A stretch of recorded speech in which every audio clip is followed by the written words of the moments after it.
ایک تھا ابلیس جو غرور کی وجہ سے سجدہ نہیں کیا، کھڑا رہا۔ ابلیس کون ہے؟ یہ شیطان جس کا نام عزازیل، یہ کون ہے؟ فرشتوں کو تعلیم دینے کے لیے اس کو مامور کیا گیا تھا، اس کو معلم الملائکہ کہتے ہیں۔ بعضوں نے اس کو فرشتوں میں شمار کیا، لیکن مفسرین کی اکثر رائے یہ ہے کہ وہ جنات میں سے تھا۔ ابلیس کس میں سے تھا؟ جنات میں سے تھا، لیکن فرشتوں کے ساتھ رہتا تھا، اس لیے حکم اسے بھی تھا۔ حالانکہ وہ اللہ کی بہت عبادت کیا ہے، بہت عبادت، اتنی عبادت کیا ہے کہ اس کے سجدے اگر زمین پر پھیلا دیے جائیں تو ایک رائی کے دانے کے برابر بھی جگہ خالی نہیں ہوگی، اتنے سجدے اللہ کے کر چکا، لیکن اس وقت سجدہ نہیں کیا۔ تو رب تعالیٰ نے سوال فرمایا، قال ما منعک الا تسجد اذ امرتک، تو سجدہ کیوں نہیں کیا جبکہ میں نے تجھے حکم دیا تھا؟ قال انا خیر منہ، کہنے لگا اے مولا میں اس سے بہتر ہوں، آدم سے میں بہتر ہوں، خلقتنی من نار وخلقتہ من طین، تو نے مجھے آگ سے بنایا ہے اور اسے مٹی سے بنایا ہے۔ آگ بلند رہتی ہے، مٹی نیچے رہتی ہے، بلند آدمی نیچے والے کو سجدہ کیسے کرے؟ ہاں یہی غرور ہے۔ اب اس سے پتا چلا کہ کائنات کا سب سے پہلا گناہ وہ تکبر ہے، غرور، گھمنڈ، میں پن، کہ میں یہ ہوں، اس کے سامنے کیوں جھکوں؟ یہ ابلیس کی یہیں سے خصلت شروع ہوئی۔ اللہ تعالیٰ نے فرمایا تو نے آدم کو دیکھا لیکن یہ نہیں دیکھا کہ حکم میرا تھا، حکم اللہ کا تھا، فاخرج منہا فإنک رجیم، آج سے تو ہمارے دربار سے نکل جا، اس لیے کہ تو مردود ہو گیا، راندہ بارگاہ، ہمیشہ کے لیے اس کو مردود قرار دے دیا گیا۔ یہ واقعہ میں بتا رہا ہوں آپ کو، یہ آج سورہ اعراف کے شروع میں ہی آیا۔ تو ابلیس نے کہا اے اللہ تو نے مجھے نکال دیا اپنے دربار سے، فرشتوں کی جماعت سے، انظرنی الی یوم یبعثون، بس مجھے قیامت تک کی مہلت دے دے بس۔ رب تعالیٰ سے ڈائریکٹ چیلنج کر رہا ہے، اللہ سے چیلنج کر رہا ہے، مجھے تو ٹائم دے دے بس۔ کیا کرے گا؟ کہتا ہے قال رب بما اغویتنی لاقعدن لهم صراطک المستقیم، بس تو مجھے ٹائم دے دے، قیامت تک تیرے جتنے بندے آئیں گے میں سیدھے راستے پر بیٹھ جاؤں گا۔ ثم لآتینہم من بین ایدیہم ومن خلفہم وعن ایمانہم وعن شمائلہم ولا تجد اکثرہم شاکرین، کہتا ہے میں تیرے سیدھے راستے پر بیٹھوں گا، جو بھی اس راستے سے گزرے گا، کبھی میں اس کے سامنے سے آؤں گا، کبھی پیچھے سے، کبھی دائیں سے، کبھی بائیں سے، کسی نہ کسی طرح اس کو اس راستے سے میں ہٹا دوں گا۔ اے رب تیرے بندوں میں تو شکر کرنے والے نہیں پائے گا۔ اللہ کو یہ چیلنج کر رہا ہے۔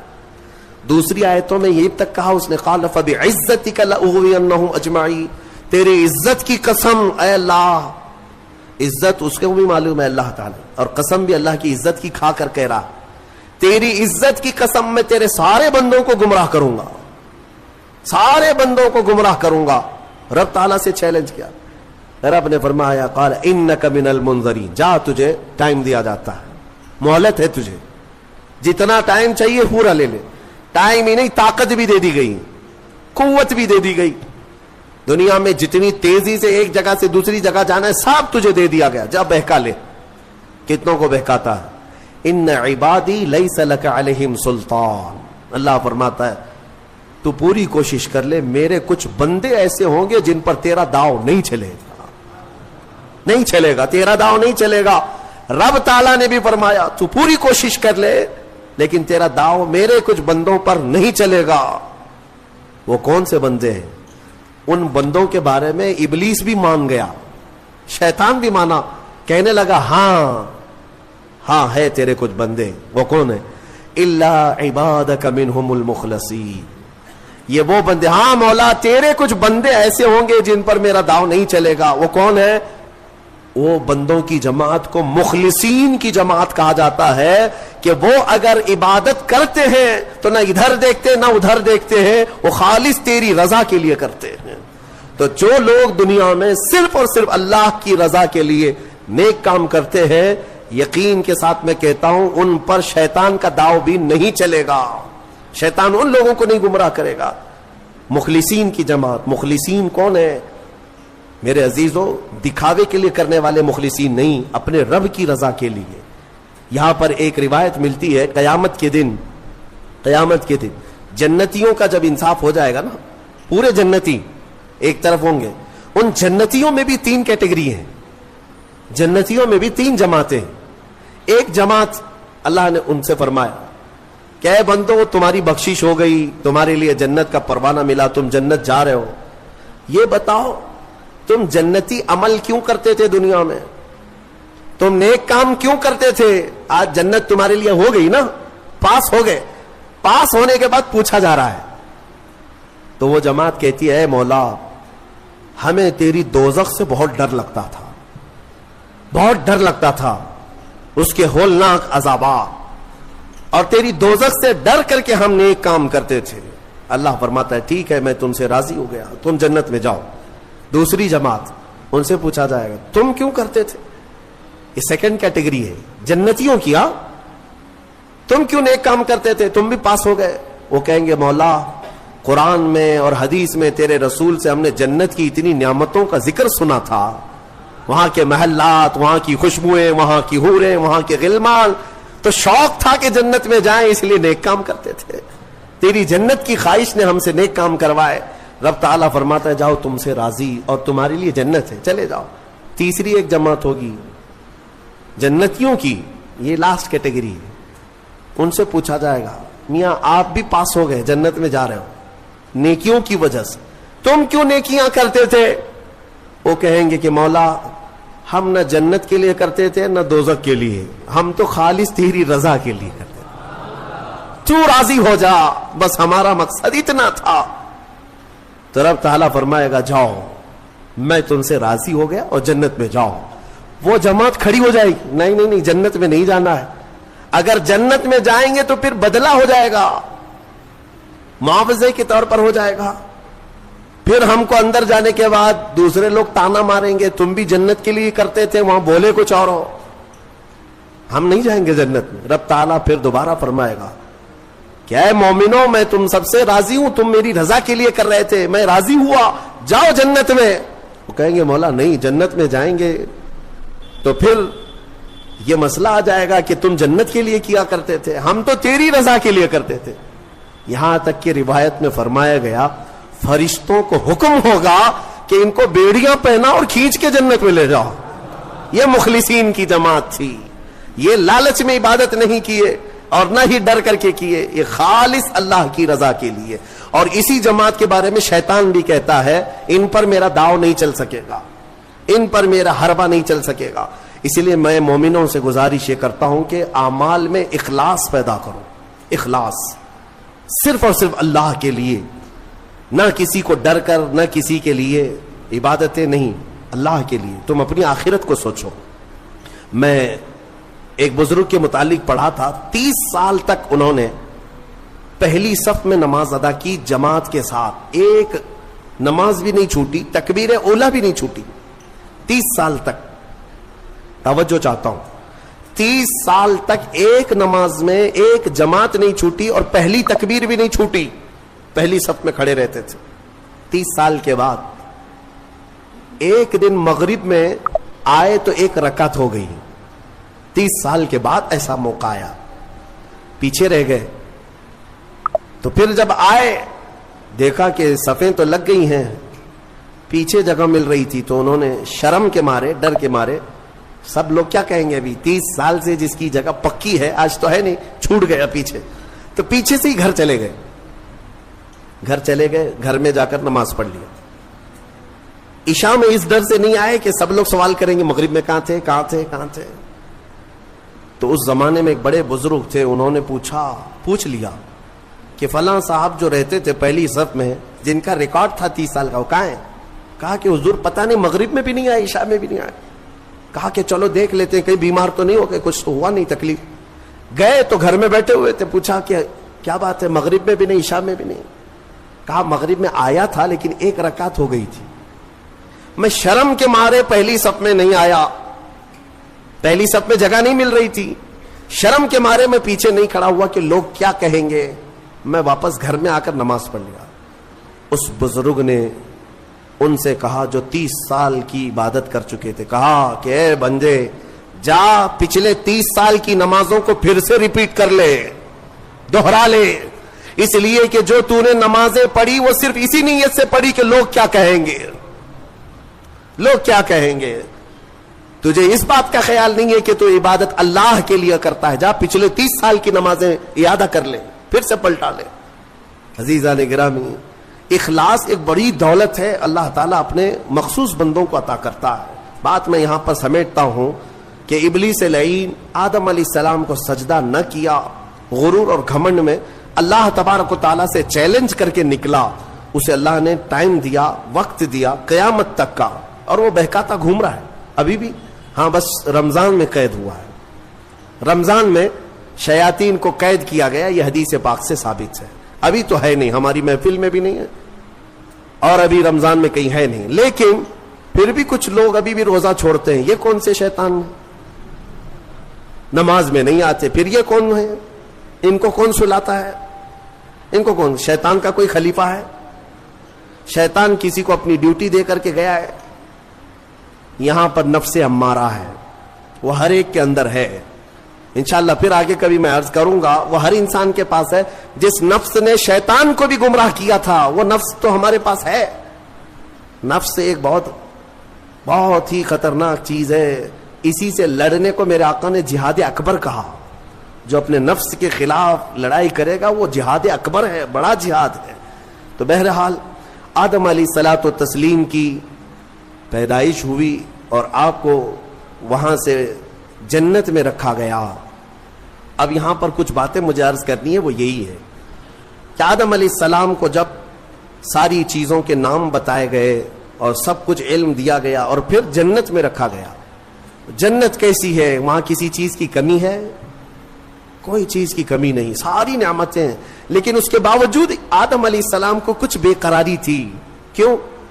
اس لیے کہ انسان جو ہے تنہا نہیں رہتا، انسان کو کوئی دوسرا انسان چاہیے۔ انس سے بنا ہے انسان، انس کہتے ہیں محبت کو، اس کے فطرت میں ہے یہ کھچاؤ، دوسرے کے ساتھ اس کا کھچاؤ ہے، لگاؤ ہے، دوست بناتا ہی ہے، اکیلا نہیں رہے گا انسان۔ تو آدم علیہ السلام کو جو یہ بے قراری تھی وہ تنہا ہونے کی، پھر ایک دن اللہ رب العزت نے ان کی بائیں پسلی سے کچھ حصہ نکالا اور اس سے ایک عورت کو بنایا گیا، وہ حضرت حوا تھی۔ ہاں اتنی بات میں آپ کو بتا دوں، آدم علیہ السلام کی پیدائش وہ کس جگہ ہوئی اللہ بہتر جانے، کوئی تو جگہ ہوگی، لیکن عورت کی پیدائش تو جنت کے اندر ہوئی۔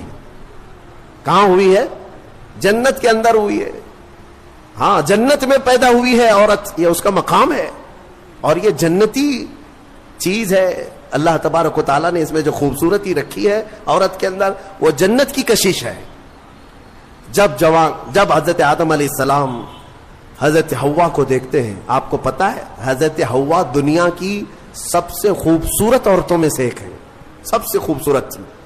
آدم علیہ السلام ان کی طرف ہاتھ بڑھانے لگے، رب تعالیٰ کا حکم ہوا آدم تمہارے لیے حلال نہیں، تم اس کا مہر ادا کرو، مہر ادا کرو۔ مہر دینا یہ جنتی قانون ہے، آج بھی ہمارے نکاح میں مہر رکھا جاتا ہے۔ آدم علیہ السلام نے عرض کیا کہ مولا میں یہاں کس چیز کا مالک ہوں، کیا چیز مہر میں دوں؟ رب تبارک و تعالیٰ نے فرمایا آدم تمہاری اولاد میں اخیر زمانے میں میرا ایک محبوب نبی پیدا ہوگا جس کو آسمانوں میں احمد زمینوں میں محمد کہا جائے گا۔ آدم تم اس پر 20 بار درود بھیجو، یہ حوا کا مہر ہو جائے گا۔ شیخ عبدالحق محدث دہلوی رحمۃ اللہ علیہ نے بھی اس کو لکھا ہے، آپ اندازہ کرو ہماری ماں کا مہر درود پاک ہے، ہماری ماں ہمارے باپ کے لیے حلال ہوئی تو درود کے صدقے میں حلال ہوئی، اور جس کو درود سے چھڑ ہے اسے سوچنا چاہیے کہ حلال ہونے کا طریقہ آدم علیہ السلام کے لیے حضرت حوا درود رکھا گیا۔ درود کے منکر تو کہاں جائے گا، کیا اپنے ماں باپ کے بارے میں شک کرے گا؟ آدم علیہ السلام اس کے بعد حضرت بی بی حوا کو چھوتے ہیں، دونوں مزے سے رہ رہے تھے۔ قرآن میں اللہ فرماتا ہے یا آدم اسکن انت وزوجک الجنت فکلا منہا حیث شئتما، رب فرماتا ہے تم اور تمہاری بیوی جنت میں رہو، جو چاہے کھاتے رہو، جہاں سے من کرے کھاؤ جنت میں، جنت میں گھومتے رہو پھرتے رہو، ساری چیزیں تمہارے لیے اب حلال ہیں. لیکن رب نے فرمایا تھا وَلَا تَقْرَبَ هَٰذِهِ الشَّجَرَةَ، ایک درخت ہے اس کے قریب مت جانا، ایک درخت ہے اس کے قریب مت جانا. اللہ کی طرف سے منع تھا. وہ درخت کے قریب جانے کی ممانعت آئی تھی تو ہوا کیا؟ ابلیس لعین جو بارگاہ سے مردود ہو گیا تھا، اب اس کی ڈیوٹی ہو گئی تھی کہ آدم علیہ السلام کو بہکائیں یا پھر ان کی ذریت کے خلاف کچھ نہ کچھ سازشیں کرتے رہے. اس کی ڈیوٹی ہو گئی تھی. اس وقت تک وہ فرشتوں میں بھی جاتا آتا تھا، جنت کے دروازے تک بھی پہنچتا تھا. روایات یہ بتاتی ہیں کہ ایک دن جنت کے قریب وہ گیا، آدم علیہ السلام اور حضرت حوا کو بلایا، کہا کہ تمہیں پتہ ہے اس درخت کے قریب جانے سے کیوں منع کیا گیا ہے؟ آدم علیہ السلام نے پوچھا کیا بات ہے؟ کہا اس درخت میں ایک پھل ہے، اگر تم کھا لو گے نا، الا ان تکونا ملکین او تکونا من الخالدین، تم یا تو فرشتے بن جاؤ گے یا ہمیشہ جنتی بن جاؤ گے. ہاں اگر کھا لیے تو ہمیشہ کا ہو جائے گا، پکے ہو جاؤ گے.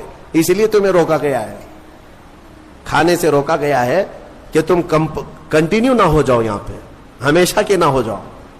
آدم علیہ السلام اس کی باتوں میں نہیں آئے، لیکن اندر آنے کے بعد حضرت حوا بار بار کہنے لگی آدم علیہ السلام سے کہ ایک بار پھل کھا کے تو دیکھتے ہیں، کھا کر کے تو دیکھتے ہیں. حضرت آدم علیہ السلام نے منع کیا. رب تبارک و تعالیٰ نے قریب جانے سے منع کیا ہے، وَلَا تَقْرَبَ هَٰذِهِ الشَّجَرَةَ. اب یہاں پر شیطان نے ایک لاجک سکھائی، منطق. ہاں قریب جانے سے منع کیا نا، درخت کا پھل کھانے سے تھوڑی نہ منع کیا. تو حضرت بی بی حوا نے پھل توڑ کر کے آدم علیہ السلام کو بھی پیش کیا، خود بھی کھائی. جیسے ہی ان دونوں نے کھائے، قرآن میں اللہ فرماتا ہے دونوں کے کپڑے اتر گئے، لباس اتار لیا گیا، پورا کا پورا لباس اتار لیا گیا. جنت کے کچھ درختوں کے پتوں سے انہوں نے اپنا جسم چھپایا. پھر فوراً حکم آیا اللہ کا، قال اہبطوا، اتر جاؤ تم سب کے سب، تم سب اتر جاؤ جنت سے، زمین پر جاؤ. اس لیے کہ اللہ تعالیٰ نے جس چیز سے روکا تھا تم نے وہ کھا لیا. آدم علیہ السلام کو بھی اتارا گیا، بی بی حوا کو بھی اتارا گیا. جنت میں اور جنہوں نے ان کا تعاون کیا تھا سب کو اتارا گیا، زمین پر بھیج دیا گیا. اور پھر الگ الگ آدم علیہ السلام کو سرندیپ پہاڑ پر جو سری لنکا میں ہے آج، حضرت حوا کو جدہ میں سعودی عرب میں. اتنا لمبا فاصلہ، اور پوری بھری دنیا میں دو ہی لوگ ہیں اور ایک ادھر ایک ادھر. رب تبارک و تعالیٰ نے اتارا اور پھر یہ فرمایا ایک مدت تک تم کو زمین میں ٹھہرنا ہے اور پھر میری طرف لوٹ کر کے آنا ہے. آدم علیہ السلام اس بات پر روتے رہے، بہت روئے، تقریباً 350 سال روئے. سب سے زیادہ رونے والوں میں آدم علیہ السلام کا نام آتا ہے. پھر ایک دن ایسا ہوا کہ آدم علیہ السلام نے اللہ تعالیٰ کی بارگاہ میں یوں عرض کیا کہ جب میری آنکھ کھلی تھی، سب سے پہلے حضرت آدم علیہ السلام کی روح ڈالی گئی، آنکھ کھلی تھی تو سب سے پہلے آدم علیہ السلام کی نظر جس چیز پہ پڑی تھی وہ لا الہ الا اللہ محمد الرسول اللہ. اللہ تعالیٰ نے اپنے نام کے ساتھ ایک اور نام رکھا تھا. آدم علیہ السلام نے اللہ کی بارگاہ میں یوں عرض کیا کہ مولا، جس کا نام تو اپنے نام کے ساتھ آسمانوں میں رکھا، اس کے طفیل میری توبہ قبول فرما. فوراً رب تبارک و تعالیٰ نے جبرائیل امین